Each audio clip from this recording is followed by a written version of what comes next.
Assalamualaikum warahmatullahi wabarakatuh. Perkenalkan, saya Natasha Nandita beserta teman-teman saya, Ningsi Evita Mala, Dinda Celsilia Putri, Ani Nuraini, dan Cindy Amelia. Pada hari ini, kami akan menganalisis kasus Verdi Sambo dengan menggunakan 4 teori. Adapun kronologi kasusnya yaitu mantan Kepala Divisi Profesi dan Pengamanan Polri, Irjen Verdi Sambo, akhirnya mengakui soal pembunuhan Brigadir J alias Nopriansah Yosua Huta Barat. Pengakuan Verdi itu disampaikan dalam pemeriksaan oleh tim khusus bentukan Kapolri, Jenderal Listio Sigit Prabowo di Makobrimob, Kelapa II, Depok, Kamis kemarin 11 Agustus 2022. Pengakuan Verdi disampaikan oleh Direktur Tindak Pidana Umum Bareskrim Polri Brigjen Andi Rianjaji. Menurut Andi, Verdi mengaku telah merencanakan pembunuhan Brigadir J sejak dari Magelang. Verdi Sambo mengatakan dirinya marah dan emosi setelah mendapat laporan dari istrinya Putri Chandrawati yang telah mengalami tindakan yang melukai harkat dan martabat keluarga yang terjadi di Magelang oleh Brigadir J. Ujar dia di Makobrimob Kelapa II, Depok, Kamis 11 Agustus 2022. Kepala Divisi Humas Polri Irjen Dedi Prasetyo juga menjelaskan bahwa saat emosi tersebut Verdi Sambo memanggil Baradae alias Richard Eliezer Pudihang Lumiu dan Brigadir Riki Rizal yang juga sudah ditetapkan sebagai tersangka untuk merencanakan pembunuhan terhadap Brigadir J. Intinya ada yang membuat tersangka emosi dan marah-marah, kata dia. Pengakuan Verdi itu menambah kronologi kejadian pembunuhan Brigadir J. Kapolri Jenderal Listio Sigit pada Selasa kemarin menyebutkan bahwa penembakan terjadi di rumah dinas di Komplek Polri Duren 3, Jakarta Selatan. Verdi disebut memerintahkan Baradae untuk menembak Yosua. Tim SUS menemukan bahwa peristiwa yang terjadi adalah peristiwa penembakan terhadap saudara J yang menyebabkan saudara J meninggal dunia yang dilakukan oleh saudara RE atas perintah saudara FS, kata Kapolri. Keterangannya, akhir pekan lalu Baradae menyatakan dia awalnya berada di lantai 2 rumah dinas Verdi. Dia mengaku turun ke bawah setelah mendengar kegaduhan.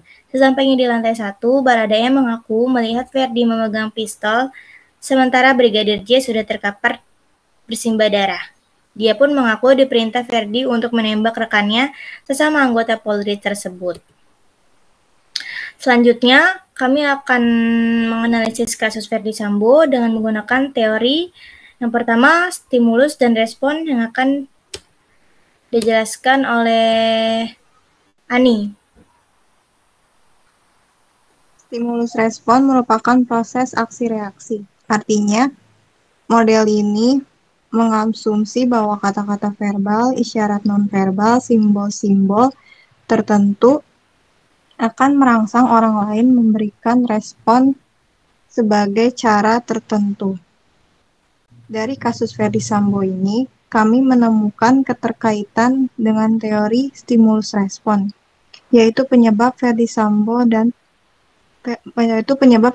tega menghabisi Brigadir J dengan menyuruh Baradae untuk menembak Brigadir J.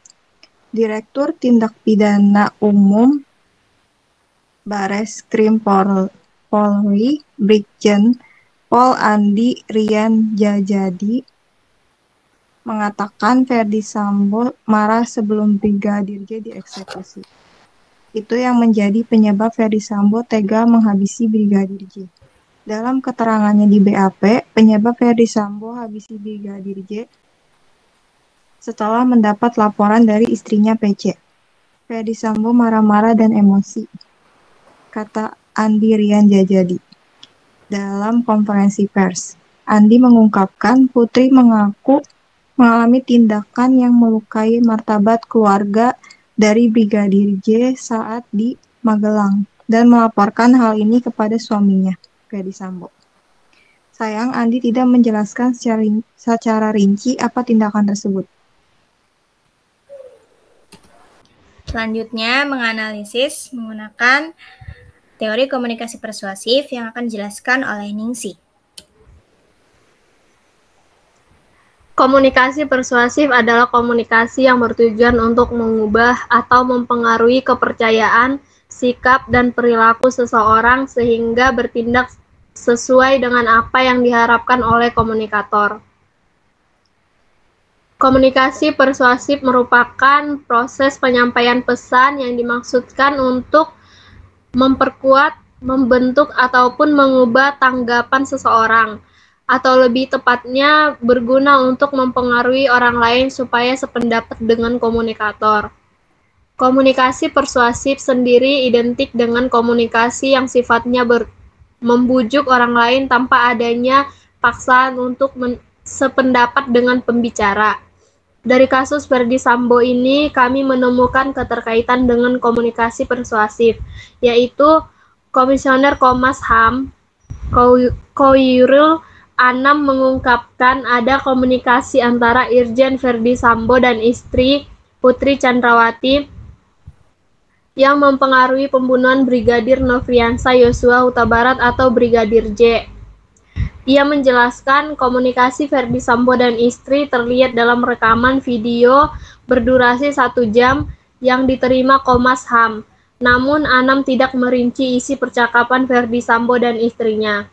Dalam rekaman video yang kami dapatkan dari kurang lebih 1 jam, yang kami juga tadi tayangkan apa yang terjadi dalam peristiwa itu, dan ternyata memang ada komunikasi antara Pak Sambo dan Ibu Sambo sehingga memang mempengaruhi.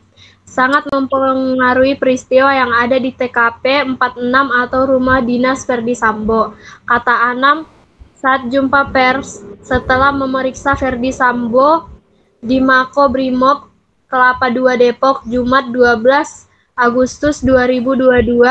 Lanjut Anam, Komnas HAM juga konsen pada waktu peristiwa penembakan Brigadir J kepada Komnas HAM.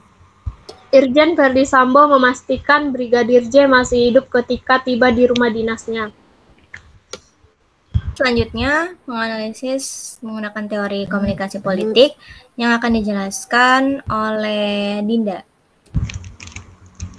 Komunikasi politik adalah komunikasi yang melibatkan pesan-pesan politik dan aktor-aktor politik atau berkaitan dengan kekuasaan, pemerintahan, dan kebijakan pemerintah. Dengan pengertian ini sebagai sebuah ilmu terapan, ilmu politik bukanlah hal yang baru. Komunikasi politik juga bisa dipahami sebagai komunikasi antara yang memerintah dan yang diperintah. Dari kasus Ferdy Sambo ini, kami menemukan keterkaitan dengan komunikasi politik 8 bulan kasus Ferdy Sambo berjalan dengan segala kerumitannya. Kejenuhan publik media sosial terbalaskan dengan setimpalnya vonis bagi para pelaku dalam pusaran kasus ini. Babak akhir kasus Ferdy Sambo tampaknya sudah mencapai garis final dengan keluarnya putusan Majelis Hakim di Pengadilan Negeri Jakarta Selatan pada Rabu lalu. Ferdy divonis hukuman mati, Putri Chandrawati dihukum 20 tahun penjara, dan Richard Eliezer mendapat hukuman penjara 1 tahun 6 bulan. Selain itu, Majelis Hakim memutus pidana penjara 13 tahun dan 15 tahun untuk Ricky Rizal dan Kuat Ma'ruf. Setelah semua putusan tersebut diumumkan, pertama-tama perlu diberikan apresiasi tinggi terhadap kinerja Majelis Hakim dan lembaga peradilan karena telah menyelesaikan perjalanan panjang kasus Ferdy Sambo. Keluarnya putusan pun tidak berkesan berlarut-larut dan mampu ditempuh dalam 3 hari berurutan. Hasil akhir putusan pun meninggalkan kesan harapan akan keadilan yang nyatanya masih bernilai di negara ini. Selanjutnya, menganalisis menggunakan komunikasi kelompok yang akan dijelaskan oleh Cindy. Komunikasi kelompok adalah sekumpulan orang yang mempunyai tujuan bersama yang berinteraksi satu sama lain untuk mencapai tujuan bersama, mengenal satu sama lainnya dan memandang mereka sebagai bagian dari kelompok tersebut. Kelompok ini misalnya adalah keluarga, kelompok diskusi, kelompok pemecahan masalah, atau suatu komite yang tengah berapat untuk mengambil suatu keputusan. Dalam komunikasi kelompok juga melibatkan komunikasi antar pribadi. Dari kasus Ferdy Sambo ini, kami menemukan keterkaitan dengan komunikasi kelompok mantan Kadif Propam Polri Ferdi Sambo langsung bergegas berdiskusi dengan tim penasihat hukum usai Majelis Hakim Pengadilan Negeri Jakarta Selatan menjatuhkan vonis pidana mati dalam kasus pembunuhan berencana Nofriansyah Yosua Huta Barat alias Brigadir J. Di ruang sidang Umar Seno, AJPN, Jakarta Selatan, Senin 13 Februari sore, Sambo berbincang-bincang dengan tim penasihat hukum beberapa menit untuk merespons hukuman mati tersebut. Setelah itu, ia meninggalkan ruang sidang dan dikawal oleh personel Brimob menuju tempat penahanan di Kelapa II Depok. Sambo tak menjawab satupun pertanyaan awak media. Majelis Hakim yang dipimpin oleh Ketua Wahyu Iman Santoso menilai Sambo terbukti melakukan pembunuhan berencana dan tanpa hak melakukan perbuatan yang menyebabkan sistem elektronik tidak berfungsi sebagaimana mestinya. Mantan Jenderal Polisi Bintang 2 itu dinilai terbukti melanggar pasal 340 KUHP, pasal 55 ayat 1 ke 1 KUHP dan pasal 49 Pasal 33 UU ITE, Pasal 55 ayat 1 ke 1 KUHP. Setidaknya terdapat 7 poin hal memberatkan yang dipertimbangkan hakim dalam menjatuhkan putusan terhadap Sambo. Di antaranya perbuatan Sambo menimbulkan keresahan dan kegaduhan di masyarakat luas.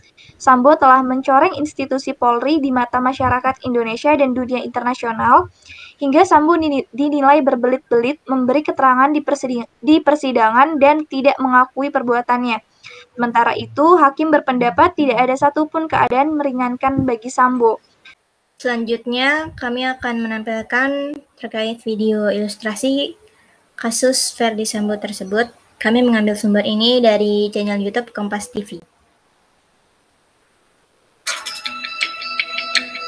Kasus pembunuhan berencana di rumah mantan Kadif Propam Polri Ferdi Sambo 8 Juli lalu telah menewaskan Brigadir Nofriansyah Yosua Huta Barat. Dalam animasi yang bersumber Polri, selain Eliezer, Ferdi Sambo turut menembak Yosua hingga tewas di lokasi. Pembunuhan berencana terhadap Brigadir Yosua Huta Barat telah menyeret Ferdi Sambo dan 4 terdakwa lain, termasuk istri Sambo Putri Chandrawati, ke meja hijau. Rekayasa Sambo diungkap dalam surat dakwaan jaksa di pengadilan. Dalam dakwaan kedua, Sambo turut diadili dalam kasus obstruction of justice atau perintangan penyidikan tindak pidana pembunuhan. Sambo membuat skenario adanya pelecehan di rumah dinas Duren 3 Polri serta narasi tembak-menembak antara Yosua dan Eliezer. Dalam sidang dakwaan terhadap Ferdi Sambo dan terdakwa obstruction of justice, jaksa mengungkap sejumlah peran Ferdi Sambo dalam menghalangi penyidikan kasus Yosua. Usai peristiwa pembunuhan di rumahnya, Ferdi Sambo sempat berbincang dengan Brigjen Hendra Kurniawan yang saat itu menjabat sebagai Karopabinal Propam Polri pada 8 Juli 2022. Saat itu Hendra Kurniawan bertanya pada Sambo, "Ada peristiwa apa, Bang?" Lalu Sambo menjawab, "Ada pelecehan terhadap mbakmu." Selang sehari kemudian, Ferdi Sambo menelpon Hendra Kurniawan yang menanyakan soal proses penyelidikan kasus pembunuhan Yosua. Dalam perbincangan tersebut, Sambo menyampaikan agar kasus ini tak mencuat dan membuat kegaduhan. Dalam perbincangan tersebut, Sambo berkata, "Bro, untuk pemeriksaan saksi-saksi oleh penyidik selatan di tempat bro aja ya. Biar gak gaduh, karena ini menyangkut mbakmu dan masalah pelecehan. Dan tolong cek CCTV komplek." Jaksa juga menyebut ada upaya Ferdi Sambo yang memerintahkan anak buahnya untuk menghilangkan barang bukti CCTV di sekitar Kompleks Polri Duren 3 pada 9 Juli 2022. Perangkat perekam digital video dan kamera CCTV di Pos Satpam Komplek Duren 3 diganti. Dalam bagian dakwaan, jaksa disebutkan, salah satu rekaman CCTV yang sudah diunduh memperlihatkan saat Yosua masih hidup. Rekaman CCTV itu sempat ditonton oleh Arif Rahman, Baikuni Wibowo dan Cuk Putranto dan Ridwan Regi Nelson pada 12 Juli 2022. Saat itu, Cuk Putranto mengatakan, "Bang, ini Yosua masih hidup." Selanjutnya pada 13 Juli 2022, Arif Rahman diajak Hendra Kurniawan menghadap ke ruangan Ferdi Sambo. Kedatangan Arif dan Hendra untuk melaporkan isi rekaman CCTV yang sudah dilihat Arif. Salah satunya, ada rekaman saat Yosua masih hidup. Setelah mendengar laporan ini, Ferdi Sambo memerintahkan Arif Rahman dengan kalimat, "Kamu musnahkan dan hapus semuanya." Mendengar laporan yang disampaikan Hendra dan Arif, Ferdi Sambo lantas meminta Hendra untuk menyelesaikan masalah ini. Sambo mengatakan, "Masa kamu tidak percaya saya? Hendra, kamu cek nanti itu adik-adik. Pastikan semuanya beres." Dalam pertemuan segitiga Sambo, Hendra dan Arif saat itu, Arif tidak berani menatap Ferdi Sambo. Saat itu, Ferdi Sambo mengatakan, "Kenapa kamu tidak berani natap mata saya? Kamu kan sudah tahu apa yang terjadi dengan mbakmu." Dalam momen ini, dijelaskan dalam dakwaan jaksa, Ferdi Sambo mengeluarkan air mata. Setelah pernyataan Ferdi Sambo terhadap Arif, selanjutnya Hendra Kurniawan turut membujuk Arif dengan mengatakan, "Sudah Arif, kita percaya saja." Tak lama berselang, perbincangan ketiganya berakhir. Saat Hendra Kurniawan dan Arif Rahman akan meninggalkan ruangan, Ferdi Sambo kembali menyatakan, "Pastikan semua sudah bersih."